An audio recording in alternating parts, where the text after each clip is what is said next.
We have time for a couple of questions. Mr. Kasich, education-wise, down in southwest Ohio, Cincinnati area, a number of school districts yesterday, levies were defeated left and right. No more taxes was the clear message. They say maybe it's the state's responsibility. Governor Strickland, of course, has an evidence-based model on the table.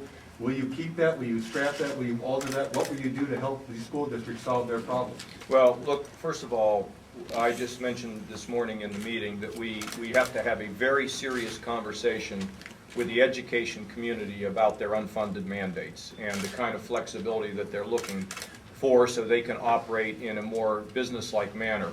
We have had some conversations with the community. They have not been as forthcoming as I would like. I think they just didn't want to do too much until they saw the results of this election. So I'm calling on them today to bring their best ideas to us in terms of how they can become more business-like, and nothing should be left off the table. Secondly, we intend to have a program put together that will move dollars in the classroom. And again, we're 46th in America in putting dollars in the classroom and 9th in overhead, administration, and red tape. And as I've traveled around the state, and people say to me, well, our school's doing a great job. I said, well, I have no doubt that you're, I don't have much doubt that you feel that way. The question is, how's your school doing in terms of dollars in the classroom? And I've cited over time the Youngstown schools with over $13,000 per pupil and less than $7,000 in the classroom. So I think that what a lot of people are saying is, hey, we want government to start operating like our family. And so we are going to get dollars in the classroom, and we're going to push shared services and make sure, there's no excuse for multiple school districts not being able to share administrators. There's too many things going on out there that are not business-like, and they're not helping the teacher, and they're not helping the students. So we will now begin to have some serious conversations with the education community, and I would anticipate that they will be very cooperative now that this election is over. What about the evidence-based model, though? Look, it's an unfunded mandate problem, and it's not funded. So, I said during the campaign I didn't like that approach. There hasn't been success in it, but let's just slow down and start working in the direction that I'm talking about right now. Now that you have a Republican majority in the House and a big Republican majority in the Senate, do you have any plans to try to scale back the power of labor unions? Look, Bill, I'm not going to get into trying to pick on anybody right now. In terms of what I am concerned about is I'm concerned about the impact of binding arbitration on our cities. You have a situation where an outside person comes in, they mandate a settlement on a community, the community has no say, and then that arbiter leaves. That's a flawed system. We intend to take a look at that because that binding arbitration is really hurting cities, and I've had mayors. In fact, I was even in a newspaper here in Ohio where that question was asked, and I was sort of shocked it got asked in the editorial board. This is a very big problem, and that's one thing that we are going to look at in terms of labor. But look, I never intend to be in a position of declaring an enemy. I am waiting for the teachers' unions, however, to take out full-page ads in all the major newspapers apologizing for what they had to say about me during this campaign. But outside of that, we give everybody a chance. 3-seat rail, will you ask Governor Strickland and ODOT to hold off on future? You know, I was over in Plain City the other day, and they had a train in this little deli where I was, and the train was going around. And, I think that train goes faster than the 39-mile-an-hour high-speed train.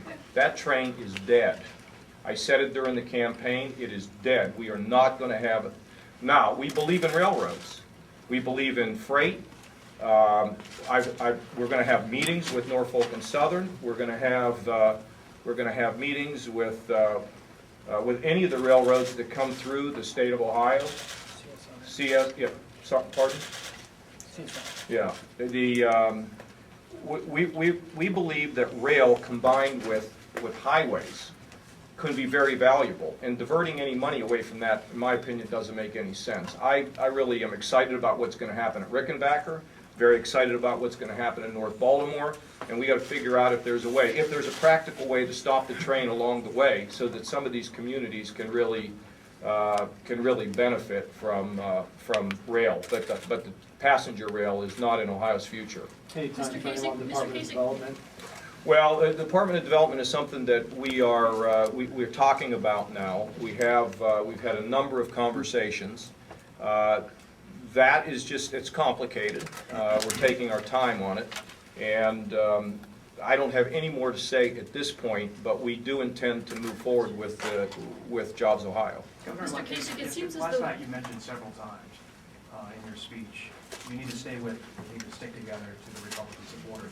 Was that code for we have big cuts coming, we have some controversy coming? I mean, what did that mean, and who was that directed at? Well, there are a lot of special interests that want to preserve their benefits here, and I'll be a lot more specific about that. Your papers have written about a number of them. We intend to take on those entrenched interests, and they will fight back with campaign contributions and all kind of other nonsense. And we need to have our people stick together. I believe our people will stick together. We do not intend to fail in this. This is one of Ohio's last chance to get back on track. And so it is really important that grassroots be used to keep the pressure on so that the special interests that at time can drown out of what's in the best interest of the public, that we have some people that pull the wagon who are going to be heard from. So yeah, we intend to keep a very robust communication operation, both through the earned media, through the new media, talk radio. I probably will do a couple interviews maybe on this place, let's see, what's it called, Fox News. Yeah, we're going to keep the pressure going, and we think this is going to be very exciting for the state. Look, my message today is we're going to get the jobs going in this state. We have to become competitive. We have to become competitive from a tax point of view, from the work that Mary's going to do on streamlining these regulations. We've got to show the people of this state that we can manage the budget, and we are going to be very aggressively talking to businesses both in this state and outside of this state. We have time for two more, folks. Governor Strickland has just enough time to appoint a replacement for Maureen O'Connor on the Ohio Supreme Court. Would you like to ask him to hold off on that so that you would have that pick? Would he listen if I asked him to do that? I don't know. I haven't thought about that, Jim, to tell you the truth. Look, this is a day after election, and the last thing I need to do is, draw some line in the sand here with him. They're going to have a good meeting, we hope, tomorrow. We really want to have great cooperation between our transition team and the governor's office. It's important because we desperately need to have those numbers so we can really understand where we are from a budget point of view, including where we stand in this current fiscal year and whether we have a shortfall in this current fiscal year, because if we do, we intend to have to deal with that. John, can you tell us? Do you plan to roll back or reinstate the tax cut starting January 1st? I mean, make it retroactive to January 1st? Is that the plan going forward? We'll come forward with the details of that. John, can you give us a heads Thank you, up? everybody. Thank you. Let him have his last one here. Can we give a heads up? Is there any policy or program of the Strickland administration that does not need reforming? I find no matter if it's a Republican or a Democrat, any program in the government needs reforming, and frankly, most businesses need to be reformed, at the speed of light. I carry this around only to impress you. I don't know how to turn it on. No, but you think about Apple, and Apple's in a constant state of innovation. So I think they've made some progress in higher ed, but it's just been baby steps, and I don't want to be that. I don't want to be that pejorative. They have not made the kind of progress that you would like to see made in terms of higher ed, in terms of getting more cooperation. We're talking to the universities. We'll be talking to them aggressively about rules that they want to be set free from. But I think they've made an effort there to move that forward, and I want to compliment them on that, but we will accelerate that. Thanks. Thank you all very much. Thank you, everybody. Thanks.